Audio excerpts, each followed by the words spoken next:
জীৱনত বহুত ঘাত প্ৰতিঘাত সংঘাত থাকিলেও যিজনে সহজে আগুৱাই নিব পাৰে সঁচা অৰ্থত তেওঁৱে মহান। নমস্কাৰ, মোৰ মনৰ ভাৱৰ প্ৰথম খণ্ডলৈ সকলোকে স্বাগতম জনাইছোঁ। ভগৱান শ্ৰীকৃষ্ণই কিমান সুন্দৰ সুন্দৰ বস্তুবোৰ আমাৰ বাবে সৃষ্টি কৰি দিছে। যদি আমি সেইবোৰ উপভোগ কৰিবই নোৱাৰোঁ বা নাজানো, তেন্তে আমাৰ জীৱনটো এক অৰ্থহীন। অতীতত আমি কি পালোঁ কি খালোঁ সেইবোৰ ভাবি সময় নষ্ট কৰাৰ কোনো প্ৰয়োজন নাই, কিয়নো সেই অতীতখিনি আমি বৰ্তমানলৈ ঘূৰাই আনিব নোৱাৰোঁ।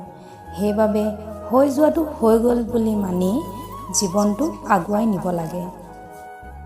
যেতিয়া আপোনাক আনজনে কিবা খোৱা বস্তুৱেই হওক বা কিবা উপহাৰেই হওক খুব হেঁপাহেৰে দিয়ে, আপোনাৰ সেই বস্তুবোৰ কেতিয়াবা যিমান ভাল নালাগিলেও খুব আদৰেৰে গ্ৰহণ কৰিব। এনে কৰিলে কি হ'ব জানেনে?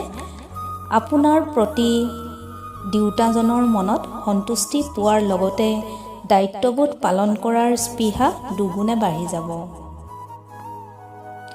আৰু যদি আপুনি তেনে নকৰি দিয়া বস্তুবোৰ অনাদৰ কৰে, তেন্তে আপুনি মন কৰিবচোন, পৰিস্থিতি বেয়া হোৱাৰ লগতে আপোনাৰ তেওঁৰ প্ৰতি থকা সদ্ভাৱবোৰ দিনে দিনে অলপ হ'লেও কমি আহিব। গতিকে সকলোকে সন্মান দিবলৈ শিকক। আমি এটা সত্য স্বীকাৰ কৰিবই লাগিব, এই পৃথিৱীত কোনো স্থায়ী নহয়।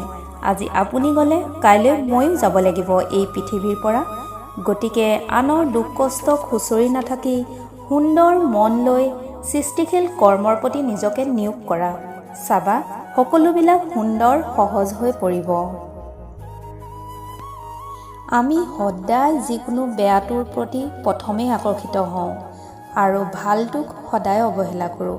সেইবাবে আমি মনত বহুত কষ্ট পাওঁ।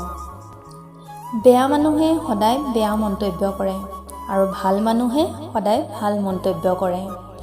মানুহৰ যদি দৃষ্টি সুন্দৰ হয়, সকলো বস্তুকে সুন্দৰ দেখি, আৰু যিজনে আপোনাক বেয়াকৈ কয় তেওঁ নিজেই বেয়া বা তেওঁ দৃষ্টিয়েই বেয়া।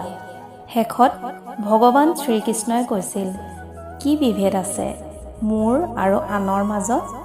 আপুনি কেতিয়াবা বিচাৰ কৰি চাইছেনে? একেবাৰে সাধাৰণ উত্তৰ। যি ব্যক্তিক দুৰ্বলতাই পৰাজয় কৰিব পাৰে আৰু যিজনে আনক প্ৰমাণ দিয়াৰ সাহস থাকে, সেইজনে সমস্যা সমাধানো কৰিব পাৰে।